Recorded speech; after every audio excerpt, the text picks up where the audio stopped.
नमस्कार दोस्तों, आज फिर एक कहानी लेके आई हूँ, आत्मसम्मान की रोटी। अगर पसंद आए तो लाइक ज़रूर किया किए और कमेंट करके बताना मेरी कहानी कैसी लगी। ऐसी कहानी दिल को छू जाएगी। प्लीज़ फुल वॉच करिए।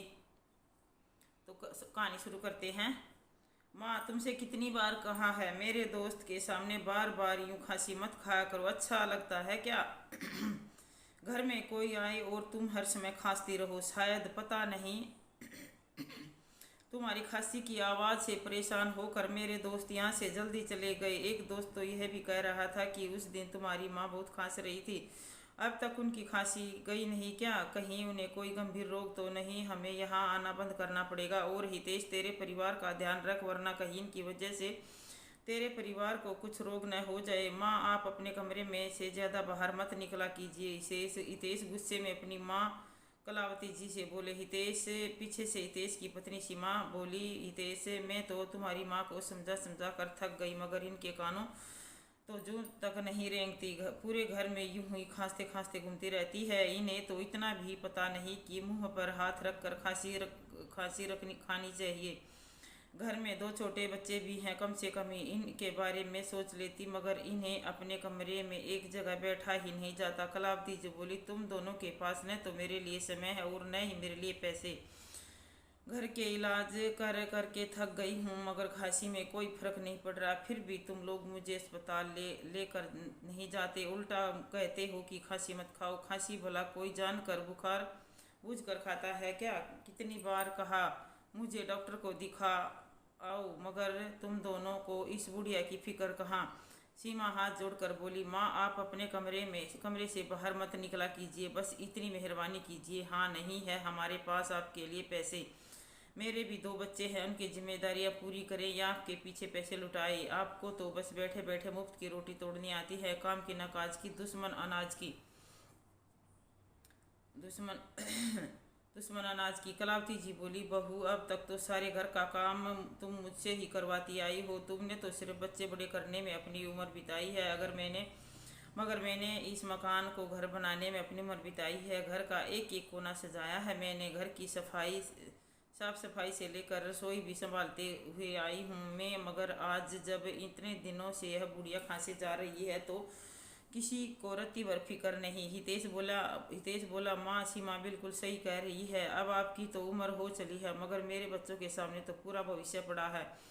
आपको तो अब भगवान उठा भी ले तो कोई बात नहीं। कलावती जी बोली, वाह बेटा, कितना अच्छा सिला दिया तूने मेरी ममता का। अच्छा हुआ तेरे बाबूजी मुझसे पहले इस दुनिया से चले गए, वरना आज वह सुनते तो जीते जी मर जाते। हमने जब तुझे पाला पोसा तो कभी तेरे दादा दादी को नज़रअंदाज नहीं किया, क्योंकि तेरे आने से उनकी अहमियत कम नहीं हो गई थी। माना इंसान पर अपने बड़ों और छोटों दोनों का भार होता है, मगर इसका अर्थ कदापि यह नहीं कि वह बूढ़ों को मरने के लिए छोड़ दे। मगर आज तूने यह सब कहकर यह साबित कर दिया कि तुझे और बहू को मेरी बिल्कुल परवाह नहीं। कलावती जी अपने कमरे में जाकर रो पड़ी। भला कोई बेटा अपनी माँ को ऐसे कड़वे शब्द कैसे बोल सकता है? अभी 4 दिन पहले की ही बात है, जब कलावती जी अचानक सीमा के कमरे में गई थी। तब अचानक कलावती जी को देख सीमा के हाथों से हड़बड़ा के सोने की चैन का डिब्बा गिर गया, जिस पर लिखा था, हैप्पी बर्थडे सीमा, यह गिफ्ट तुम्हारे प्यारे पति की तरफ से। सीमा ने फटाफट गिफ्ट उठाया और अलमारी में रख दिया और सक पकाकर बोली, माँ जी, आप क्यों मेरे कमरे में आई? क्या काम था? मुझे बाहर बुला लिया होता। कलावती जी बिना कुछ बोले अपने कमरे में आ गई और सोचने लगी, बेटे के पास अपनी पत्नी को सोने का उपहार देने के लिए पैसे हैं, मगर अपनी माँ का इलाज करवाने के लिए क्या? शादी के बाद बेटा इतना बदल जाता है क्या? बहू, अपनी सास के प्रति कोई फर्ज नहीं। आज मैं बेटे पर इतना बोझ बन चुकी हूँ कि वह मेरे मरने का इंतजार कर रहा है। आखिर मुझ पर बेटे का कितना खर्च हो जाता है? लगभग 4 या 5 साल में मैंने तो एक साड़ी भी नहीं खरीदी, उल्टा घर का सारा काम करती हूँ वह अलग। फिर से मैं इन दोनों पर बोझ बन चुकी हूँ। यह सोचकर वह बहुत रो रही थी। इतने अपशब्द सुनने के बाद उनकी हिम्मत हारने लगी थी। उन्हें हितेश के बचपन के दिन याद आ गए। हितेश माँ कलावती जी और पिता रघुवीर जी का लाडला बेटा था। रघुवीर जी कहते, देखना कलावती, एक दिन हितेश पढ़ लिख कर हमारा नाम रोशन करेगा। हितेश केवल 10 वर्ष का था और रघुवीर जी का निधन हो गया। मगर कलावती जी ने सिलाई कढ़ाई का काम कर हितेश की पढ़ाई पूरी कर आगे चलकर हितेश का मन पढ़ाई में नहीं लगता। उसने जैसे तैसे पढ़ाई पूरी कर ली मगर नौकरी नहीं की और खुद का व्यवसाय खोला। कलावती जी ने हितेश की शादी करवा दी। शुरुआती दिनों में तो सब ठीक चल रहा था मगर धीरे धीरे बहू सीमा ने अपने असली रंग दिखाने शुरू कर दिए। 2 बच्चों के जन्म के बाद उसने घर के काम करना तो दूर छूना तक छोड़ दिया। घर के सारे काम की जिम्मेदारी उसने कलावती जी के कंधों पर डाल दी। कलावती जी कुछ भी पर सीमा का बात का बतंगड़ बना देती। हितेश के कान भर देती। धीरे धीरे हितेश भी सीमा के रंग में रंगने लगा और कलावती जी को जो मुंह में आता बकने लगा। कलावती जी तो बहुत पहले से ही अकेली हो चुकी थी मगर आज इतने कड़वे शब्द उनसे सहन नहीं हो रहे थे। उनका रो रो कर बुरा हाल हो रहा था कि पास में रहने वाली उनकी सहेली कमला घर आई। वह कलावती जी से बोली, एक खुशखबरी है कलावती, कल ही अपने गांव में एक डॉक्टर पति पत्नी आए हैं।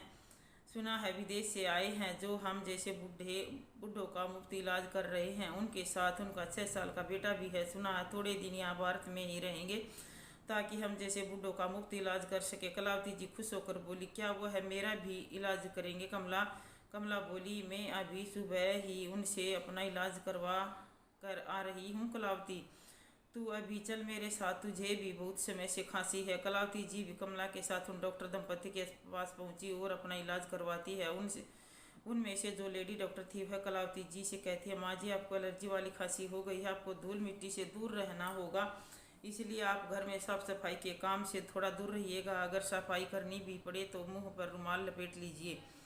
कलावती जी कहती है, मेम साहब मैं धूल मिट्टी से कैसे दूर रह सकती हूँ, मेरी बहू घर के ऐसे काम बिल्कुल नहीं करती, ऐसे सारे काम तो मुझे ही करने पड़ते हैं और मुंह पर रुमाल लपेट लिया तो मेरा दम घुट जाएगा। डॉक्टर साहिबा बोली, कलावती जी आपको इस उम्र में बहू के होते हुए ये सब कामों से थोड़ा दूर ही रहना चाहिए।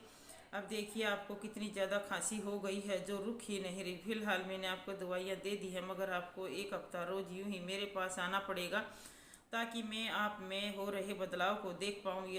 आप शायद जानती नहीं कि 1 महीने से ऊपर खांसी जानलेवा भी हो सकती है। कलावती जी बोली, डॉक्टर साहिबा वैसे भी जान की किसको पड़ी है, मेरी जान अगर चली भी गई तो मेरी परवाह करने वाला इस दुनिया में है ही कौन। खास कर बुरा हाल हो गया था इसलिए आ गई इलाज करवाने, वरना अपने आप से लगाओ तो कब का ख़त्म हो चुका है। लेडी डॉक्टर को कलावती जी की बातों का आभास हो चला कि वो बहुत दुखी है। कलावती जी अब रोज़ उनके पास आने लगी। बातों बातों में पता चला कि उन डॉक्टर साहिबा का नाम रीमा है और वो दोनों पति पत्नी यहाँ गांव में थोड़े दिन समाज सेवा के लिए वापस अमेरिका लौट जाएंगे। कलावती जी की रीमा से अच्छी दोस्ती हो गई। उनकी खांसी में भी आराम पड़ गया था। रीमा प्यार से कलावती जी को बा नाम से संबोधित करती। कलावती जी डॉक्टर रीमा के बेटे वरुण को भी बहुत प्यार करती और कभी कभी उनके लिए घर से कुछ पकवान बनाकर भी लाती जो वरुण को बहुत पसंद आते। कलावती जी ने भी डॉक्टर रीमा को सब कुछ बता दिया कि बेटे बहू उनसे कैसा व्यवहार करते हैं। कलावती जी बोली, रीमा जी यदि आप न होती तो शायद एक कमरे में हमेशा के लिए बंद हो जाती, क्योंकि मेरे पास बिल्कुल पैसे नहीं हैं और बेटा बहू तो मुझ पर चवन्नी खर्च करना नहीं चाहते। रीमा बोली, माँ जी ऐसे बेटे बहू को तो आपको सबक जरूर सिखाना चाहिए। कलावती जी बोली, बेटा इस उम्र में मैं क्या सबक सिखा पाऊंगी। रीमा बोली, माँ जी आज की दुनिया में सभी को आत्मनिर्भर होना बहुत ज़रूरी है ताकि वह किसी पर निर्भर न रहें। ऐसे बेटे बहू को यह भी दिखा देना चाहिए कि वे अपनी माँ बाप को कभी कमज़ोर समझने की गलती ना करे। कलावती जी को रीमा का यह बात बिल्कुल सही लगी। रीमा कलावती जी से के जाने के बाद सोचने लगी, काश बा की कुछ मदद कर पाती। वरुण कलावती जी के साथ बहुत घुल मिल गया था। यह देखकर रीमा ने कलावती जी से हमेशा के लिए अपने साथ अमेरिका चलने के लिए कहा। रीमा बोली, माँ जी हम दोनों दंपति का तो अस्पताल में ही पूरा दिन बीत जाता है, अगर आप वहाँ आकर मेरे बेटे और रसोई का काम संभाल लें तो इसमें आपकी इनकम भी हो जाएगी और आपको यहाँ ऐसे बेटे बहू के आगे भी हाथ नहीं फैलाने पड़ेंगे। कलावती जी पहले तो सोच में डूब गई क्योंकि उन्होंने इस घर को अपने 60 साल दिए थे मगर फिर भी बेटा बहू उनके नहीं हो पाए। वैसे भी ऐसे बेटा बहू के साथ रहकर अपना सम्मान खोने से बेहतर यही था कि डॉक्टर साहिबा के साथ जाकर आत्म सम्मान की रोटी खाना। कलावती जी तुरंत हामी भर दी। कलावती जी भी अब सम्मान की रोटी खाना चाहती थी। रीमा ने तुरंत उनका पासपोर्ट बनवाने की तैयारी शुरू कर दी। रीमा ने कलावती जी में एक आस जगाई, जिसे कलावती जी बहुत खुश थी। रीमा के पति विवेक वापस अमेरिका जा चुके थे। रीमा कलावती जी को साथ लेकर जाना चाहती थी, बस पासपोर्ट बनने का इंतजार था। थोड़े समय में सारी प्रक्रिया खत्म हो गई और कलावती जी हमेशा के लिए रीमा के साथ अमेरिका चली गई। सीमा बोली, अच्छा हुआ बुला टली, वैसे भी बुढ़िया हम मुफ्त की रोटियां तोड़ती थी। कलावती जी अमेरिका जाकर रच बस गई। पूरे दिन वरुण और रसोई संभालती, बदले में पैसे और सामान दोनों पाती। कलावती जी के खुद के बेटे बहू ने कभी उनकी खबर तक नहीं ली, मगर यहाँ दोनों डॉक्टर पति पत्नी जी ने कलावती जी को माँ की तरह सम्मान दिया। रीमा ने कलावती जी को अपनी माँ जैसा प्यार दिया। यहाँ आकर कलावती जी ने भी कभी अपने स्वार्थी बेटे बहू को याद नहीं किया। लगभग 15 वर्ष हो गए कलावती जी को अमेरिका में कि एक दिन अचानक उनके बेटे हितेश का उन पर फोन आया और वह रोते हुए बोला, माँ तुम्हारी बहू सीमा को ब्लड कैंसर हो गया है और मैं बहुत मुसीबत में हूँ। शायद हमने जो तुम्हारा हर पल तिरस्कार किया है उसी की सजा है, मुझे माफ़ कर दो। कलावती जी इतने सालों बाद बेटे की आवाज़ सुनकर कुछ देर तो कुछ बोली ही नहीं, मगर माँ कब तक अपने बेटे से नाराज़ रह सकती है। वे बोली, मेरे बचाए पैसों में से कुछ पैसे तुझे भिजवा दूँ ताकि तू सीमा का अच्छे से इलाज करवा पाए। तेज बोला, माँ बहुत मेहरबानी होगी आपकी। कलावती जी फोन रखकर सोचने लगी, इतने साल बाद बेटे का फोन आया, वह भी ज़रूरत के लिए। खैर उन्होंने रीमा से कहकर अपने अकाउंट से 3 लाख रुपए निकलवाए और उन्होंने जमा कर रखे थे और भारत अपने बेटे को भिजवाए। सीमा का इलाज उन्हीं के पैसे से करवाया गया जो हितेश और सीमा कभी अपनी माँ को सम्मान न दे पाए, आज उन्हीं के कमाए पैसों से अपना काम करवा पाए। कलावती जी यहाँ अमेरिका में बहुत खुश थी, क्योंकि वह आत्म सम्मान की रोटी तो खाती थी, न कि बेटे बहू के टुकड़ों पर पल रही थी।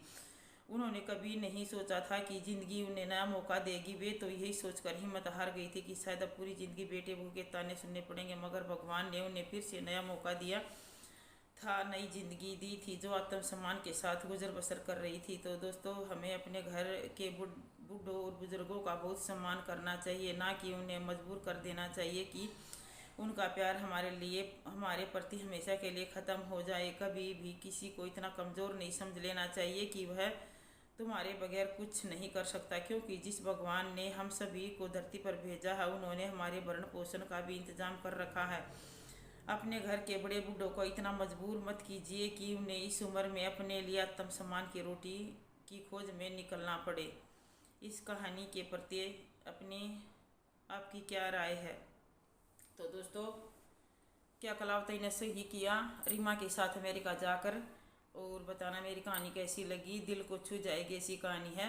और पसंद आए तो लाइक करना और शेयर करना अपने ग्रुप में, और कमेंट करके भी बताना, और जो न्यू आए चैनल पे सब्सक्राइब कर देना। धन्यवाद।